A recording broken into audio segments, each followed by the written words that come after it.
start.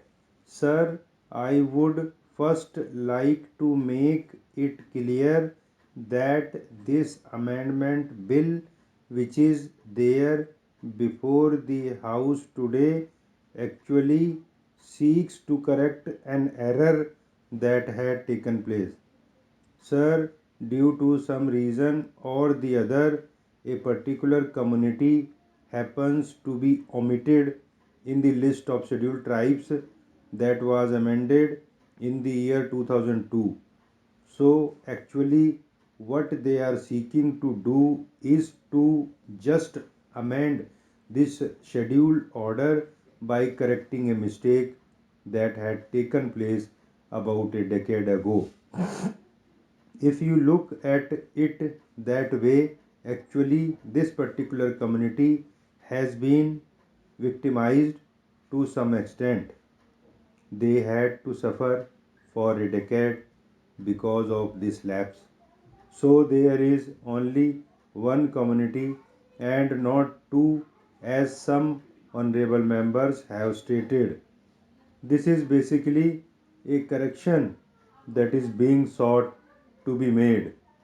Sir, while speaking at the outset, my honorable friend referred to a Supreme Court judgment. I have not gone through this judgment. It is not there in my records. But however, I would like to inform the honorable member that I will go through this judgment. I will get it examined by my ministry. I have noted the points that the honorable member has made, and if there is anything that has to be done from the side of my ministry, as we certainly intervene. Then, sir, some honorable members had wanted a comprehensive list to be made for the entire country. Sir, it is a fact that some communities which are recognized as scheduled tribes in one state are not recognized as scheduled tribes in another state. Even within the same state, in some districts, certain communities are recognized, in other districts, they are not recognized. These discrepancies do exist. I am aware of them. I would like to apprise the honorable members through you, sir, about the procedure for either including or deleting a particular community in the list of scheduled tribes. There are certain criteria, of course, which are there as basic guidelines to be observed before a community is recommended to be included in the list of scheduled tribes. These criteria are indications of primitive traits, a distinctive culture, the geographical isolation, shyness of contact with community at large, and backwardness. These include anthropological and ethnographic studies related to these communities. It is based on these studies and other statistics that these communities are recognized. Sir, I would like to make it very clear that every state has its own list of scheduled tribes, scheduled castes, and other communities.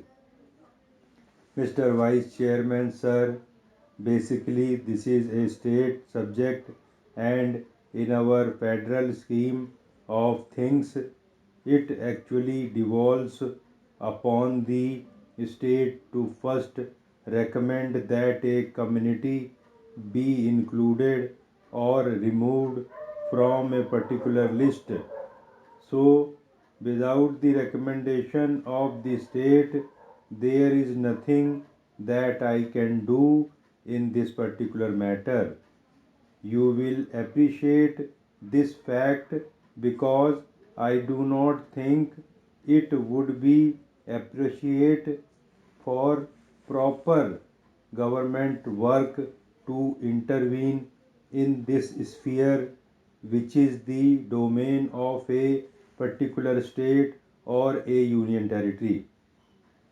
So the procedure is that after basing the facts on these criteria which I had mentioned, the state recommends these cases to be included in the scheduled tribe list or to be deleted from it because it is the same procedure that has to be adopted either for inclusion or for deletion. So once it comes over here, the Ministry of Tribal Affairs refers it to the Registrar General of India based on certain statistics and other records which are available with them. The Registrar General of India either accepts it, gives us a clearance for a particular community to be included, or they reject it. When they reject it, sometimes they give reasons for its rejection, and in such cases, we refer it back to the state government for further information or for providing comments as far as those communities are concerned.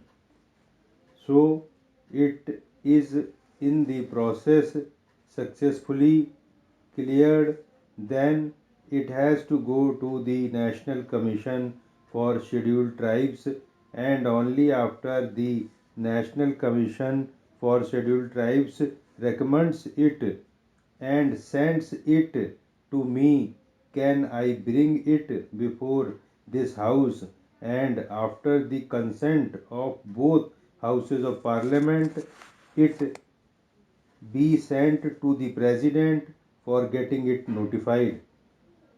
So this is the procedure involved.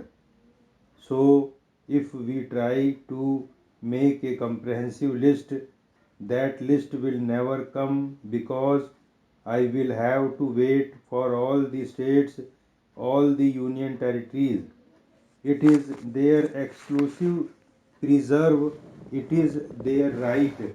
So, if I start waiting for all union territories, for every state, the whole procedure will have to be stalled. Moreover, they don't send these suggestions at one time. Sometimes they come periodically, sometimes they come in batches, and the whole procedure will have to be stalled if I have to make a comprehensive list. The comprehensive list is very difficult because it is not necessary that one community which is recommended to be included by one state in the list of scheduled tribes will also be recommended by another state. So these are certain discrepancies which do exist, and I think it is beyond me to change this until, of course, this whole thing is brought into the central list. Then it would be a difficult ball game altogether. Now it lies with the states. So as things stand today, we will have to follow certain procedures which are being followed. Of course, my ministry can take an active role by trying to persuade the Registrar General when some matters are pending there for a long time. We can write back to the states and request them to send their clarifications or suggestions at an earlier date. we have been doing this. This ministry has been pursuing it with these authorities, but it will not be possible for us to overrule them. Sir, my friend had raised the point about a particular community which he said is not listed in Assam.